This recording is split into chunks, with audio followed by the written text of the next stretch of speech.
एक प्यारी सी लड़की जिसकी उम्र लगभग 18 साल होगी वो सड़क पर तेजी से भाग रही थी। भागते भागते वो एक लड़के से टकराई जो अपनी गाड़ी के बाहर खड़ा था।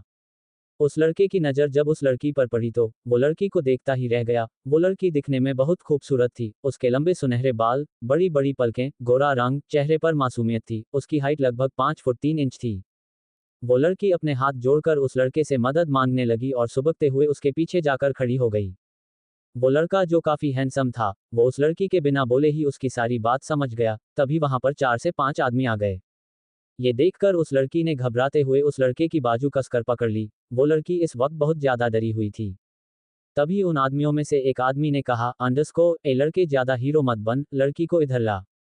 उस लड़के ने उन आदमियों को देखकर गुस्से में कहा, अंडरस्को, अगर तुम में से किसी ने भी इस लड़की को हाथ भी लगाया तो इसका अंजाम तुम लोगों को बहुत भारी पड़ेगा। लड़के की बात सुनकर उनमें से एक आदमी आगे आया और उसने लड़की की तरफ अपना हाथ बढ़ाया। पर वो आदमी उस लड़की को छू पाता उससे पहले ही उस लड़के ने आदमी के मुंह पर एक जोरदार पंच मारा, जिससे वो सीधा जमीन पर जा गिरा। देखते ही देखते उस लड़के ने पांचों आदमियों को पल भर में धूल चटा दी और उस लड़के के हाथों मार खाने के बाद वो सभी आदमी जमीन पर पड़े दर्द से कर्रा रहे थे। तभी वो लड़का उस लड़की के पास आया और उससे बोला, अंडरस्को, डरो मत और ये बताओ कि तुम्हारा घर कहाँ है और तुम्हारा नाम क्या है। वो लड़की कुछ रिएक्ट करती उससे पहले ही वहां पर एक कार आकर रुकी। गाड़ी में एक 70 साल की बूढ़ी औरत बैठी हुई थी। फिर वो औरत गाड़ी से उतरकर लड़की के पास आते हुए बोली, अंडरस्को, बेटा किट्टू, तुम कहाँ चली गई थी? मैं कितना परेशान हो गई थी, चलो घर चलते हैं। तभी बूढ़ी औरत की नज़र वहां जमीन पर पड़े आदमियों पर गई। उन्हें देखकर वो समझ गई कि यहाँ क्या हुआ होगा।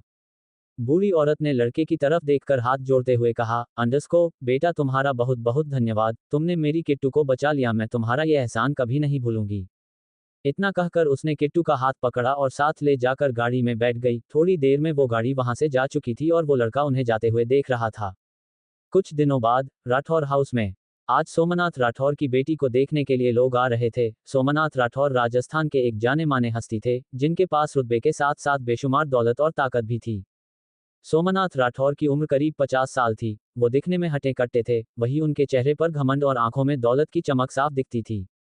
सोमनाथ राठौर ने अपनी पत्नी शांता की तरफ देखकर कहा, अंडरस्को, अगर अपनी बेटी को बचाना चाहती हो तो किट्टू को ऐसे तैयार करो कि रुद्राक्ष प्रताप सिंह उसे देखते ही पसंद कर ले। सोमनाथ राठौर के गुस्से से सब डरते थे। घर में किसी को भी उनके सामने ना कहने की हिम्मत नहीं थी। उनकी पत्नी भी उनके गुस्से को जानती थी, इसलिए उन्होंने जवाब में कुछ नहीं कहा और चुपचाप किट्टू के कमरे में चली गई। कमरे में जाकर शांता ने उस बूढ़ी औरत को देखकर कहा, अंडरस्को, माई इसे जल्दी तैयार करो, रुद्राक्ष प्रताप सिंह आते ही होंगे और ऐसे तैयार करना कि वो इसे देखते ही पसंद कर लें। माई ने कहा, अंडरस्को, बहू रानी ये तो अभी बहुत छोटी है, अभी तो ये 18 साल की भी नहीं हुई है। इस बच्ची पर कुछ तो तरस खाओ, अभी इसकी उम्र घर गृहस्थी संभालने की नहीं हुई है। शांता ने गुस्से में कहा, अंडरस्को, अब घर की नौकरानी मुझे बताएगी कि मुझे क्या करना चाहिए और क्या नहीं। माई ने फिर भी हिम्मत करते हुए कहा, अंडरस्को, बहुरानी, रुद्राक्ष प्रताप सिंह का गुस्सा तो राजस्थान में सभी जानते हैं, वो तो इससे 7 साल बड़े हैं, फिर ये मासूम सी बच्ची उनके गुस्से का सामना कैसे कर पाएगी। किट्टू पर थोड़ा तो तरस खाए और आप इसकी हालत भी जानती ही है। शांता को अब माई की बातों पर गुस्सा आने लगा था। उसने दांत पीसते हुए कहा, अंडरस्को, क्या तुम्हें अपनी नौकरी प्यारी नहीं है जो तुम मुझसे इतनी बकवास कर रही हो? जो कह रही हूं वो करो, किट्टू को तैयार करो और अगर उस रुद्राक्ष को ये पसंद नहीं आई तो आज तुम्हारी नौकरी का आखिरी दिन होगा। किट्टू, माई और शांता की बातें सुनकर एक और खड़ी होकर रो रही थी, पर जब उसने ये सुना तो माई की तरफ नामे गर्दन हिला दी और अब माई भी कुछ नहीं कर सकती थी। माई ने किट्टू को बहुत अच्छे से तैयार किया। किट्टू इतनी सुंदर लग रही थी कि रुद्राक्ष क्या दुनिया में कोई भी उसे देख लेता तो एक पल में पसंद कर लेता। माई ने किट्टू की तरफ देखकर कहा, अंडरस्को, किट्टू बेटा रोते नहीं हैं, शादी तो सबको करनी होती है और एक ना एक दिन सब शादी करते हैं। तुम्हें भी रुद्राक्ष से शादी करनी है और वो तुम्हें राजकुमारियों की तरह रखेगा, तुम्हें बहुत प्यार करेगा, तो चलो अब हंसकर दिखाओ मुझे। इतना सुनकर किट्टू ने माई की तरफ देखकर मुस्कुरा दिया। माई ने कमरे से बाहर की तरफ देखा तो हॉल में वही लड़का बैठा हुआ था जिसने किट्टू को उन गुंडों से बचाया था। ये देखकर माई खुश हो गई। उन्होंने किट्टू को आकर कहा, अंडरस्को, अरे रुद्राक्ष तो वही है जिससे हम दोनों मिले थे और जिसने तुम्हें बचाया था। किट्टू ने कुछ नहीं कहा, बस थोड़ा सा मुस्कुराए और बाहर जाने के लिए तैयार हो गई। रुद्राक्ष प्रताप सिंह की हाइट लगभग 6 फुट 1 इंच थी। रंग गेहुआ, चेहरे पर हल्की हल्की दाढ़ी, काली आंखें, 3 पीस सूट में रुद्राक्ष किसी हीरो से कम नहीं लग रहा था। रुद्राक्ष को देखकर लगता भी नहीं था कि उसे गुस्सा आता होगा, लेकिन रुद्राक्ष के अंदर बदले की आग जल रही थी, इसलिए उसने राठौर की बेटी से शादी करने का फैसला लिया था।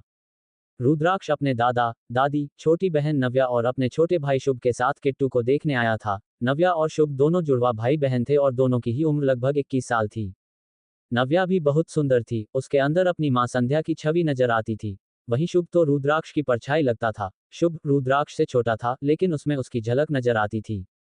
सोमनाथ के बुलाने पर किट्टू बाहर हॉल में चली आई। वही किट्टू को बहुत घबराहट हो रही थी, इसलिए उसने अपनी आंखें नीचे की हुई थी। किट्टू ने आज बेबी पिंक कलर का फ्रॉक सूट पहना था, जिसमें वो बहुत खूबसूरत लग रही थी। माई के कहने पर किट्टू जाकर रुद्राक्ष की दादी के पास बैठ गई। दादी ने किट्टू की तरफ देखकर कहा, अंडरस्को, हमें तो ये लड़की पसंद है। अब हमारे रुद्राक्ष की शादी इसी से होगी। ये लड़की तो साक्षात लक्ष्मी का रूप है। रुद्राक्ष ने भी किट्टू की तरफ देखा तो वो समझ गया कि ये तो वही लड़की है जो कुछ दिनों पहले उससे टकराई थी। रुद्राक्ष तो किट्टू को देखता ही रह गया। किट्टू बहुत सुंदर लग रही थी, लेकिन रुद्राक्ष का गुस्सा और उसका घमंड उसके दिल में किट्टू के लिए जगह नहीं बनाने दे रहा था। दादी ने किट्टू को अपनाने की रस्में शुरू की। उन्होंने किट्टू को कुछ मिठाई के डिब्बे, फल, कुछ ज्वेलरी बॉक्स और पैसे देकर कहा, अंडरस्को, आज से तुम्हारी बेटी हमारी हुई। सोमनाथ। सोमनाथ के बुलाने पर किट्टू बाहर हॉल में चली आई। वही किट्टू को बहुत घबराहट हो रही थी, इसलिए उसने अपनी आंखें नीचे की हुई थी। किट्टू ने आज बेबी पिंक कलर का फ्रॉक सूट पहना था, जिसमें वह बहुत खूबसूरत लग रही थी।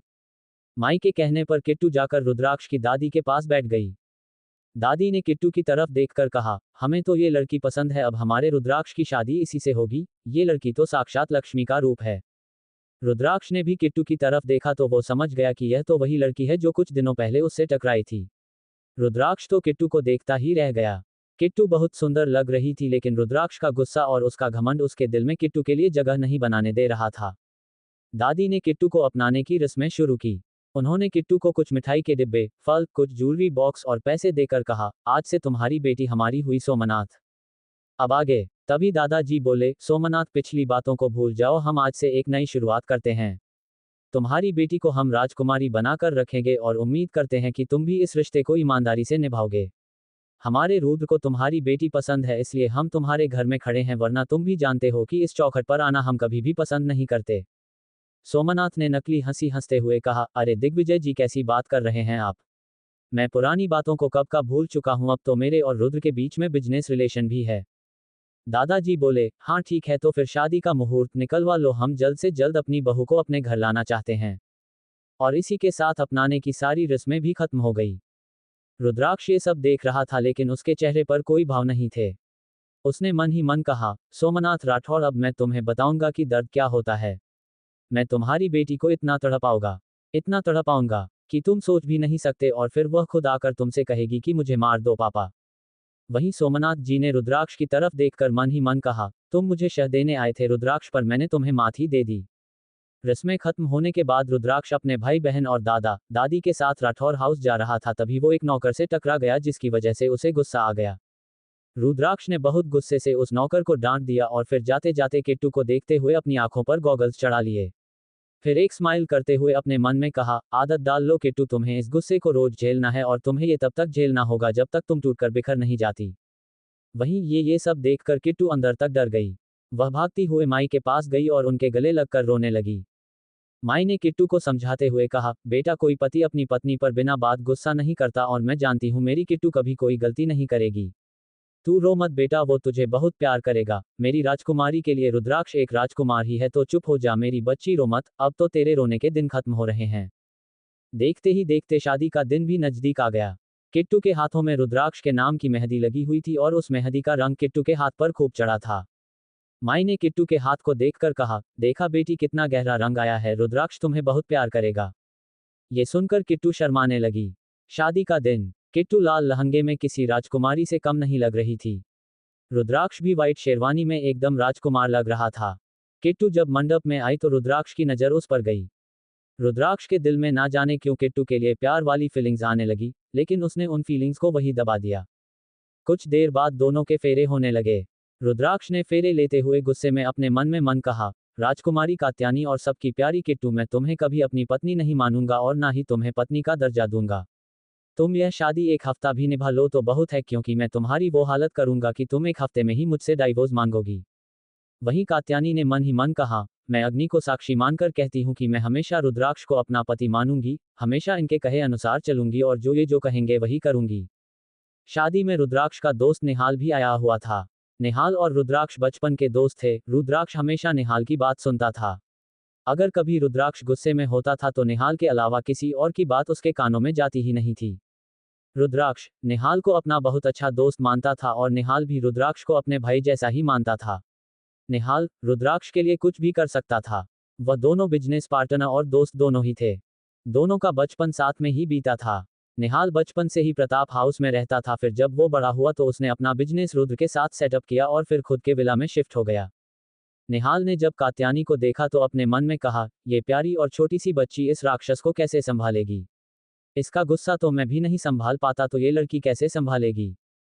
फिर निहाल ने ऊपर देखकर कहा, भगवान इस लड़की का ध्यान रखना, ऐसा ना हो कि रुद्र के गुस्से की आग में ये लड़की जल जाए। रुद्राक्ष और कात्यानी की शादी हो गई। तभी सोमनाथ राठौर रुद्राक्ष के पास कुछ पेपर लेकर आए। सोमनाथ ने बड़े प्यार से कहा, जमाई सा, आपकी और मेरी बेटी की शादी हो गई है तो अब इन पेपर पर साइन करने में आपको कोई आपत्ति नहीं होनी चाहिए। सोमनाथ ने जब रुद्र से पेपर्स पर साइन करने को कहा तो रुद्र ने डेविल स्माइल करते हुए सोमनाथ की तरफ देखकर कहा, ससुर जी अब तो मैं आपका जमाई बन गया हूं, तो अब तो घर आना जाना लगा ही रहेगा, तो फिर इन पेपर पर मैं बाद में साइन कर दूंगा, अभी विदाई कर लेते हैं। ये सुनकर सोमनाथ राठौर बस दांत पीस कर रह गए क्योंकि रुद्र उन पेपर पर अब भी साइन करने के लिए तैयार नहीं था। रुद्र और राठौर की कंपनी ने मिलकर एक साथ एक कॉन्ट्रैक्ट लिया था। राठौर जल्द से जल्द वह कॉन्ट्रैक्ट स्टार्ट करना चाहता था लेकिन रुद्र उसे बार बार टाल रहा था, जिसकी वजह से राठौर की कंपनी को काफी नुकसान हो रहा था। लेकिन रुद्र की कंपनी को कोई खास नुकसान नहीं हो रहा था, इसलिए रुद्र उसे पूरा करने में बिल्कुल भी जल्दबाजी नहीं कर रहा था। उस कॉन्ट्रैक्ट के चलते ही रुद्र ने सोमनाथ राठौर से उसकी बेटी का हाथ मांगा था और अब शादी होने के बाद भी वो उस कॉन्ट्रैक्ट पर साइन करने के लिए तैयार नहीं था। और जब तक रुद्र के साइन नहीं होंगे तब तक वह कॉन्ट्रैक्ट स्टार्ट नहीं किया जा सकता। वही कॉन्ट्रैक्ट जितना लेट होगा राठौर कंपनी को उतना ही नुकसान झेलना पड़ेगा। विदाई के समय सबकी आंखें नम थी। वहीं किट्टू और माई एक दूसरे के गले लगकर रो रही थी। तभी रुद्र की दादी ने माई की तरफ देखकर कहा, आप परेशान मत होइए, हम किट्टू को बहुत प्यार करेंगे, उसे मायके की कमी कभी महसूस नहीं होने देंगे। ये कहकर दादी ने किट्टू और रुद्र को लेकर विदा लिया। फिर किट्टू एक फूलों से सजी हुई कार में बैठ गई और उसके साथ ही रुद्र भी बैठ गया। किट्टू अब भी काफी रो रही थी, वहीं रुद्र एकदम शांत था, जैसे उसे कोई फर्क ही ना पड़ रहा हो। विदाई के समय सबकी आंखें नम थी। वहीं किट्टू और माई एक दूसरे के गले लगकर रो रही थी। तभी रुद्र की दादी ने माई की तरफ देखकर कहा, आप परेशान मत होइए, हम किट्टू को बहुत प्यार करेंगे, उसे मायके की कमी कभी महसूस नहीं होने देंगे। ये कहकर दादी ने किट्टू और रुद्र को लेकर विदा लिया। फिर किट्टू एक फूलों से सजी हुई कार में बैठ गई और उसके साथ ही रुद्र भी बैठ गया। किट्टू अब भी काफी रो रही थी, वहीं रुद्र एकदम शांत था, जैसे उसे कोई फर्क ही ना पड़ रहा हो। अब आगे गाड़ी थोड़ी दूर ही गई थी कि रुद्र ने ड्राइवर से कह, गाड़ी रोको। ड्राइवर ने गाड़ी रोकी तो रुद्र गाड़ी से उतर गया और उसने ड्राइवर से चाबी लेकर कहा, तुम घर जाओ, गाड़ी मैं ड्राइव करूंगा। फिर रुद्र ड्राइवर की सीट पर बैठ गया और पीछे देखकर किट्टू को कहा, आगे आकर बैठो। किट्टू चुपचाप बिना कुछ कहे आगे आकर बैठ गई और रुद्र ने गाड़ी स्टार्ट कर दी। गाड़ी अब काफी तेजी से सड़क पर दौड़ रही थी। तभी रुद्र ने अपना फोन निकालकर दादी को कॉल करते हुए कहा, दादी मैं फार्म हाउस जा रहा हूं और वहीं से ऑफिस के लिए चला जाऊंगा, तो आप मुझे और किट्टू को लेकर ज्यादा परेशान मत होना। दादी थोड़ी हैरान होते हुए बोली, तुम्हारा दिमाग खराब हो गया है। अभी तो बहुत सारी रस्में बाकी हैं और तुम कात्यानी को लेकर फार्म हाउस पर जा रहे हो। तुम अभी के अभी वापस घर आओ। रुद्र, हमने तुम्हारी जिद पर उस सोमनाथ के घर रिश्ता किया है, इसलिए अब तुम अपनी और मनमानी मत करो और चुपचाप घर आओ। रुद्र बोला, दादी मुझे किट्टू के साथ अकेले में कुछ टाइम बिताना है, इसलिए फार्म हाउस जा रहा हूं और दादी मैं जल्दी आ जाऊंगा, आप निश्चिंत रहिए। उद्धरण चिन्ह। दादी समझ नहीं पा रही थी कि रुद्र को क्या हो गया है, लेकिन दादी को पता था कि रुद्र बहुत गुस्से में है और अगर वो उससे कुछ और पूछेगी तो उसे और भी गुस्सा आ जाएगा और फिर वो गुस्से में किट्टू के साथ कुछ गलत ना कर दे। ये सोचकर दादी ने रुद्र से प्यार से कहा, ठीक है बेटा, तुम कह रहे हो तो मान लेते हैं, लेकिन वह बच्ची मासूम है, उस पर गुस्सा मत होना और उससे प्यार से बात करना, तू समझ रहा है ना रुद्र। रुद्र ने गुस्से में अपने मन में कहा, दादी इस मासूम सी बच्ची के करीब जाने में मुझे कोई इंटरेस्ट भी नहीं है। बस एक हफ्ता और उसके बाद यह अपने बाप के घर वापस चली जाएगी। रुद्र को चुप देखकर दादी ने फिर से कहा, रुद्र जो मैंने कहा है उन शब्दों को अपने दिमाग में अच्छे से बैठा ले, अगर तूने कुछ भी गलत किया तो तू जानता है मेरा गुस्सा। रुद्र बोला, हाँ हाँ दादी ठीक है, मैं समझ गया, मैं अभी ड्राइव कर रहा हूँ तो अब मैं फोन रखता हूँ। वही दादी को अब किट्टू की टेंशन हो रही थी। फिर दादी अपने मन में बोली, आखिर रुद्र चाहता क्या है। हे महादेव, मेरे किट्टू और रुद्र को हमेशा खुश रखना और किट्टू को हिम्मत देना कि वो मेरे रुद्र के गुस्से को संभाल सके। दादी अपने ही ख्यालों में थी कि तभी दिग्विजय सिंह जी सोफे पर बैठते हुए बोले, क्या हुआ चंद्रकला, अपने पोते को फोन पर डांट क्यों रही हो? दादी ने हल्के गुस्से में कहा, आपका वो नालायक पोता किट्टू को लेकर फार्म हाउस चला गया। दादाजी मुस्कुराकर बोले, तो क्या हुआ चंद्रकला, नई नई शादी हुई है, साथ में समय बिताएंगे। दादी ने अपने दोनों हाथों को अपनी कमर पर रखकर दादाजी की तरफ देखते हुए कहा, संजय के पिताजी, मुझे पागल मत बनाए। आप भी जानते हैं और मैं भी जानती हूं कि रुद्र ने उस बच्ची से शादी क्यों की है। रुद्र ने सभी से झूठ बोला है कि उसे किट्टू से प्यार हो गया है। वह लड़की 18 साल की है और ये गधा 25 साल का, और फिर वो मिला कब किट्टू से? और कहाँ मिला? कब हुआ प्यार उसे किट्टू से? घर में या ऑफिस में? वो ऑफिस से सीधे घर आता है और घर से ऑफिस जाता है, और फिर वो कहीं जाता भी तो नहीं है। मैं जानती हूँ ये सब उसका एक झूठ है। हम कभी उस सोमनाथ के घर नहीं जाना चाहते थे, लेकिन इसकी वजह से हमें जाना पड़ा। दादाजी बोले, मैं भी जानता हूँ, लेकिन किट्टू से अच्छी लड़की रुद्र को मिल ही नहीं सकती थी। हो ना हो रुद्र के दिल में प्यार का एहसास हमारी किट्टू ही जगाएगी। करीब 2 घंटे गाड़ी चलाने के बाद रुद्र ने गाड़ी एक बहुत बड़े फार्म हाउस के सामने आकर रोकी। तभी एक वॉचमैन ने आकर गेट खोला और फिर रुद्र ने फार्म हाउस के अंदर अपनी गाड़ी को एंटर किया। रुद्र किट्टू को गाड़ी से उतारकर फार्म हाउस के अंदर लेकर आया। वह फार्म हाउस बहुत ही गंदा था, जैसे वहां बहुत दिनों से सफाई ही ना की गई हो। रुद्र ने किट्टू की तरफ देखकर कहा, मैं बहुत थक गया हूं और सोने जा रहा हूं। जब तक मैं आराम करूं तब तक तुम पूरा घर साफ कर लो, और आज से तुम एक अच्छी बीवी की तरह घर को संभालो। सारे घर को साफ करो, मेरा खाना बनाओ, मेरा ध्यान रखो, अब से तुम्हारा यही काम है। मैं जा रहा हूं तो तुम अपना काम शुरू करो। ये कहकर रुद्र वहां से चला गया। वही यह बात सुनकर किट्टू की आंखों में आंसू आ गए। किट्टू को कुछ भी समझ नहीं आ रहा था कि उसके साथ ये हो क्या रहा है। तभी किट्टू ने खुद को देखा और फिर पूरे घर को देखा, तो वो अंदर ही अंदर टूट गई।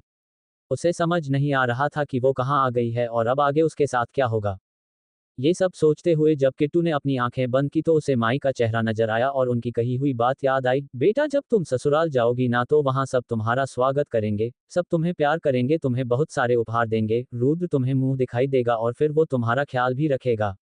वहां तुम्हें कोई काम करने की जरूरत नहीं होगी। 10-10 नौकर काम करते हैं रुद्र के घर में, तुम वहां राजकुमारी बनकर रहोगी। किट्टू आंखें बंद करके माई के बारे में सोच ही रही थी कि तभी उसके कानों में एक आवाज आई, किट्टू, किट्टू। किट्टू ने अपनी आंखें खोलकर देखा तो सामने रुद्र खड़ा था। रुद्र पहले तो किट्टू से आराम से बात कर रहा था, लेकिन जब उसने देखा कि किट्टू अपने ही ख्यालों में गुम है तो उसे बहुत ही गुस्सा आ गया। उसने किट्टू के बाल को पकड़कर उसे उठाया और गुस्से में कहा, मैंने तुमसे कहा था कि तुम घर का काम करो और तुम हो कि यहाँ बैठकर सपने देख रही हो। सोमनाथ राठौर ने कुछ सिखाया नहीं है क्या, कि शादी के बाद एक लड़की को घर कैसे संभालना चाहिए? किट्टू ये सब सुनकर सुबक रही थी और रुद्र के ऐसे पकड़ने से उसे दर्द हो रहा था, लेकिन रुद्र को इससे बिल्कुल भी फर्क नहीं पड़ रहा था। रुद्र ने आगे कहा, अगर तुम्हारे मुंह से मैंने कभी भी रोने की आवाज सुनी या तुमने कभी मुझसे बहस करने की कोशिश की तो तुम सोच भी नहीं सकती कि मैं तुम्हारे साथ क्या करूंगा। मेरी बात मानने के अलावा तुम्हारे पास दूसरा कोई ऑप्शन नहीं है, इसलिए जो कह रहा हूं करो। पूरा घर साफ करो और उसके बाद तुम्हें खाना भी बनाना है, तो चलो उठो और ये सब साफ करना स्टार्ट करो। इतना कहकर रुद्र वहां से चला गया। किट्टू तो पहले से ही भारी भरकम लहंगे में थी और उसने ज्वेलरी भी पहनी हुई थी, तो उसका शरीर उसके भारी लहंगे का भार संभाल नहीं पा रहा था। ऊपर से रुद्र ने उसे काम करने के लिए कह दिया। किट्टू ने रोते रोते अपनी सारी ज्वेलरी उतारी और एक टेबल पर रख दी। फिर उसने अपने लहंगे की चुन्नी को साइड में रखा और अपना काम करना शुरू कर दिया। किट्टू ने रोते रोते पूरे हॉल की सफाई की, फिर एक एक करके सारे कमरे साफ किए और उसके बाद पूरे घर के पर्दे, बेडशीट को निकालकर सभी को धोने के लिए बाथरूम में रख दिया। ये सब करते करते शाम भी हो गई। वहीं किट्टू अब भी काम कर रही थी, जिसकी वजह से किट्टू को बहुत थकावट हो रही थी। धूल और गंदगी से किट्टू का रेड लहंगा पूरा ब्राउन हो चुका था। रुद्र जब सोकर उठा तो वह नीचे हॉल में आया। रुद्र ने जब चारों तरफ अपनी नजरें घुमाई तो देखा पूरा घर एकदम साफ था। किट्टू ने रोते रोते पूरे हॉल की सफाई की, फिर एक एक करके सारे कमरे साफ किए और उसके बाद पूरे घर के पर्दे, बेडशीट को निकालकर सभी को धोने के लिए बाथरूम में रख दिया। ये सब करते करते शाम भी हो गई। वहीं किट्टू अब भी काम कर रही थी, जिसकी वजह से किट्टू को बहुत थकावट हो रही थी। धूल और गंदगी से किट्टू का रेड लहंगा पूरा ब्राउन हो चुका था। रुद्र जब सोकर उठा तो वह नीचे हॉल में आया। रुद्र ने जब चारों तरफ अपनी नजरें घुमाई तो देखा पूरा घर एकदम साफ था। अब आगे फिर उसने देखा तो किट्टू किचन में काम कर रही थी। रुद्र ने किट्टू के लहंगे को देखा तो किट्टू का लहंगा बहुत ही गंदा हो चुका था और उसके गोरे बदन पर हल्के हल्के काले और ब्राउन निशान भी आ गए थे, जो शायद सफाई करते हुए लग गए थे। उसकी पतली सी कमर उस लहंगे का भार संभाल नहीं पा रही थी, लेकिन फिर भी किट्टू उस लहंगे को बार बार ऊपर करती और अपने काम में लग जाती। तभी रुद्र ने गुस्से में कहा, किट्टू। एकदम से आवाज आने की वजह से किट्टू डर गई और उसके हाथ में जो प्लेट थी वो उसके हाथ से छुटकर नीचे गिर गई। किट्टू ने पीछे देखा तो रुद्र बहुत गुस्से में खड़ा था। ये देखकर किट्टू एकदम सहम गई। वहीं रुद्र ने किट्टू को देखा तो देखता ही रह गया। किट्टू की सूजी आंखें, उसके चेहरे पर बालों की लंटें, उसके गाल पर लगा हुआ आटा और उसका गोरा चेहरा, इस कंडीशन में भी किट्टू बहुत खूबसूरत लग रही थी। किट्टू को ऐसे देखकर रुद्र के बॉडी में हलचल हुई। वहीं रुद्र के ऐसे देखने से किट्टू भी थोड़ी अनकंफर्टेबल हो गई। इसलिए उसने जल्दी से अपना दुपट्टा लिया और अपने बदन पर लपेट लिया। रुद्र भी एकदम से किट्टू की ओर से पलट गया। उसने एक लंबी सांस लेकर खुद से कहा, रुद्र तू कमजोर नहीं पड़ सकता, अभी तो बहुत हिसाब बराबर करना है। ये कहकर वह फिर से किट्टू की तरफ पलट गया और गुस्से में बोला, अगर सफाई कर ली हो तो पतिदेव को खाना भी दे दो क्योंकि वो सुबह से भूखे हैं। किट्टू ने कुछ नहीं कहा। वह बस अपनी आंखें झुकाकर जल्दी जल्दी खाना डाइनिंग टेबल पर लगाने लगी। जब खाना लग गया तो रुद्र आकर डाइनिंग टेबल पर बैठ गया। रुद्र खाना खाने लगा और किट्टू वहीं खड़ी रही। रुद्र ने जब खाना खाया तो उसे मन ही मन खुशी हुई क्योंकि किट्टू ने बहुत स्वादिष्ट खाना बनाया था। रुद्र ने किट्टू की तरफ देखकर कहा, तुम भी खाना खा लो। रुद्र ने जब किट्टू से कहा कि तुम भी खाना खा लो तो किट्टू रुद्र के पास बैठने लगी। तभी रुद्र ने गुस्से में कहा, तुम्हारी इतनी औकात नहीं है कि तुम मेरे पास बैठकर खाना खाओ, इसलिए तुम नीचे जमीन पर बैठकर खाना खाओ। ये सुनकर किट्टू ने एक प्लेट ली और उसमें थोड़ा सा खाना लिया। तभी रुद्र को खांसी आ गई। किट्टू ने देखा डाइनिंग टेबल पर पानी नहीं है। किट्टू जल्दी से किचन में गई और वहां से पानी लेकर आई। उसने रुद्र को पानी दिया और उसकी पीठ थपथपाने लगी। किट्टू ने जब रुद्र की पीठ थपथपाई तो उसे कहीं ना कहीं अच्छा फील हो रहा था, लेकिन फिर भी उसने अपने इमोशंस को साइड में रखते हुए गुस्से में कहा, पहले तो डाइनिंग टेबल पर पानी नहीं रखती हो और ऊपर से अच्छा बनने का नाटक कर रही हो। मैं जानता हूं तुम बाप बेटी बिल्कुल भी अच्छे नहीं हो, तुम्हें बस नाटक करना आता है। ये कहकर रुद्र ने किट्टू का हाथ पकड़कर उसे झटक दिया। किट्टू ने उदास होकर डाइनिंग टेबल से अपनी प्लेट उठाए और जाकर किचन की फर्श पर बैठकर खाना खाने लगी। किट्टू की आंखों से लगातार पानी बह रहा था और किट्टू बेमन से खाना खा रही थी। उसने 2 दिन से ठीक से कुछ भी नहीं खाया था। खाना खाने के बाद थकावट की वजह से किट्टू किचन के फर्श पर ही सो गई। फर्श काफी ठंडी थी जिसकी वजह से किट्टू को ठंड लग रही थी, लेकिन थकावट होने की वजह से उसके अंदर इतनी हिम्मत नहीं थी कि वह बेडरूम तक जाए। रुद्र आज पूरा दिन सोया था, इसलिए उसे रात को नींद नहीं आ रही थी। वो हॉल में अपने मोबाइल को हाथ में लेकर चक्कर लगा रहा था। तभी उसके मन से आवाज आई, रुद्र एक बार किट्टू को देख तो ले कि वो कहाँ है। रुद्र ने पूरा घर देख लिया लेकिन उसे किट्टू कहीं नहीं मिली। रुद्र ने लास्ट में किचन की तरफ देखा तो फर्श पर उसे हल्का सा लहंगा दिखाई दिया। रुद्र ना चाहते हुए भी भागता हुआ किट्टू के पास गया। उसने देखा तो किट्टू वहां ऑलमोस्ट बेहोश पड़ी थी। किट्टू को बहुत ठंड लग रही थी। रुद्र ने एक सेकंड गवाए बिना किट्टू को गोद में उठा लिया और उसे लेकर बेडरूम में आ गया। रुद्र ने किट्टू को जल्दी से ब्लैंकेट से कवर किया और उसके मासूम से चेहरे को अपने हाथों में भरकर कहा, किट्टू मत सहो मेरा टॉर्चर, वापस चली जाओ अपने बाप के पास, मैं तुम्हें दर्द के सिवा कुछ नहीं दूंगा। जानता हूं इस सब में तुम्हारी गलती नहीं है, लेकिन तुम्हें तकलीफ होगी तभी तुम्हारे बाप को भी तकलीफ होगी। चली जाओ मेरी जिंदगी से, तुम मुझे नहीं बदल सकती क्योंकि मैं किसी भी हालत में सोमनाथ राठौर से बदला लेकर रहूंगा और उसके लिए अगर मुझे तुम्हारी अच्छाई भी कुचलनी पड़े तो मैं वो भी कुचल दूंगा, इसलिए कह रहा हूं चली जाओ। रुद्र किट्टू को देखकर अपने आप को कमजोर महसूस कर रहा था, लेकिन अगले ही पल उसने खुद को मिरर में देखकर कहा, मैं कमजोर नहीं पड़ सकता। किट्टू तुम्हें मेरा टॉर्चर सहना पड़ेगा और तब तक सहना पड़ेगा जब तक तुम खुद सोमनाथ राठौर के पास नहीं चली जाती और मुझसे तलाक नहीं मांग लेती। तुम्हें अपने बाप के पास तो जाना ही होगा, तभी मेरा बदला आसान होगा। कुछ देर किट्टू को निहारने के बाद रुद्र भी अपने कमरे में आकर सो गया। अगले दिन जब किट्टू उठी तो उसने अपने आप को बेडरूम में पाया।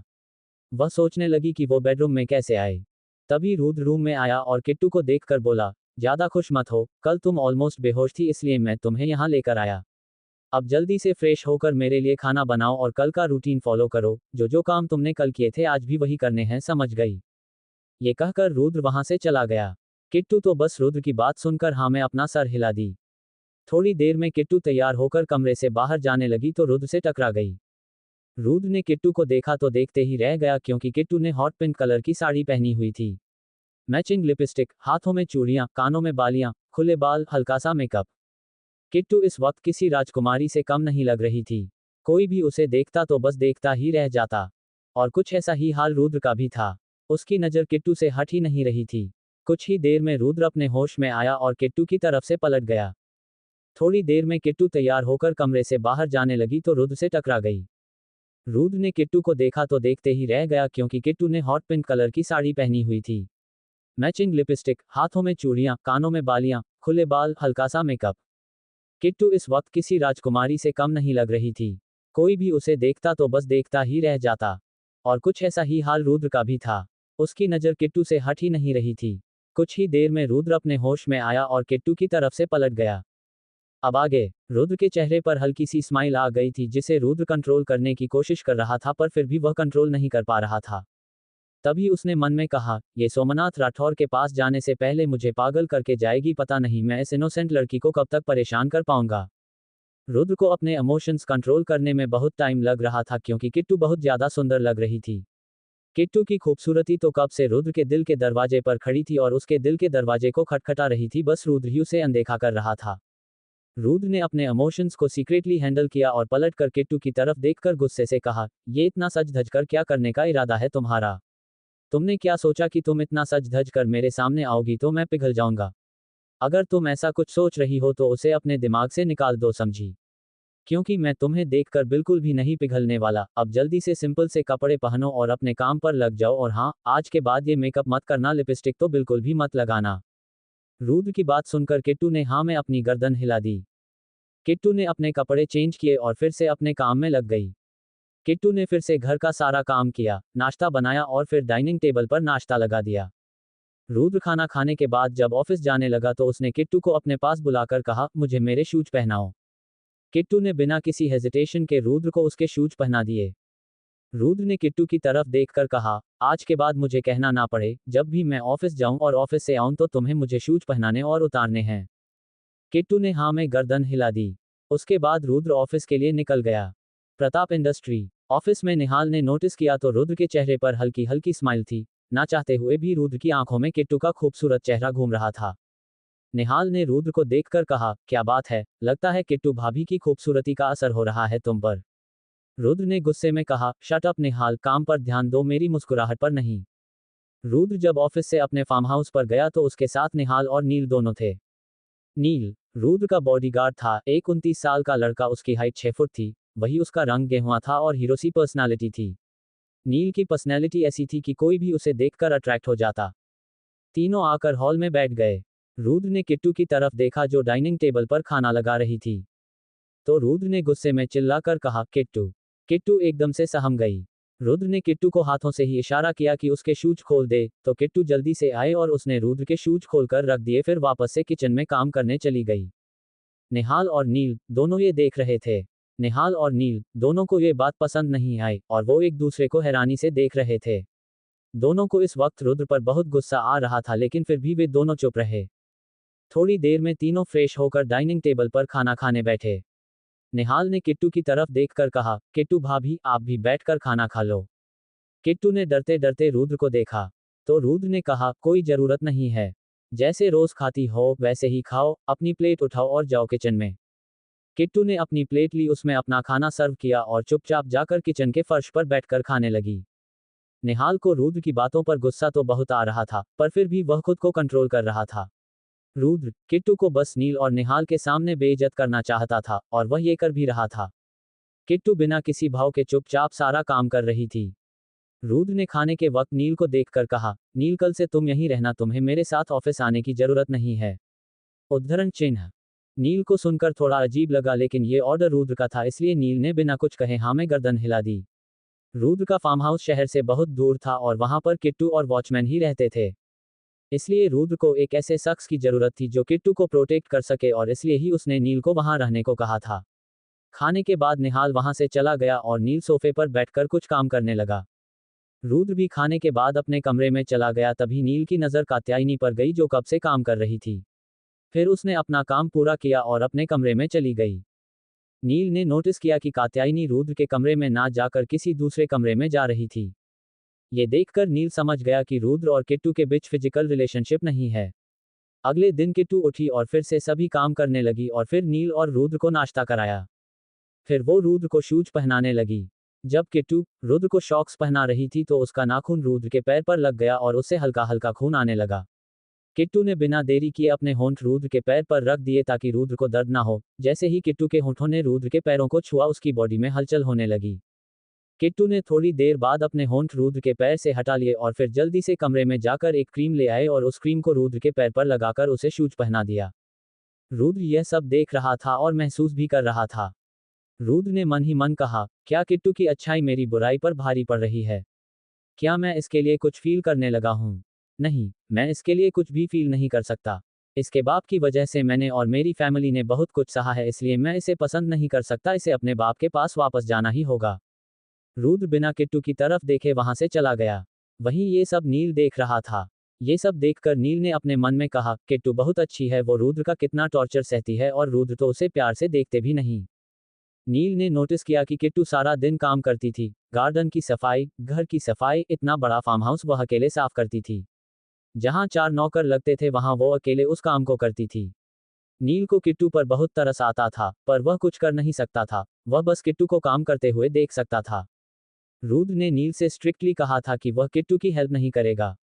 चाहे वह मर रही हो या किसी परेशानी में हो, वो कभी भी किट्टू के करीब नहीं जाएगा और ना ही उसकी मदद करेगा। इसलिए नील किट्टू से ना ही बात करता था और ना ही उसकी कोई हेल्प करता था। और फिर देखते ही देखते पूरा 1 महीना बीत गया। किट्टू रुद्र का टॉर्चर कब तक सहेगी? क्या नील किट्टू की कोई मदद करेगा?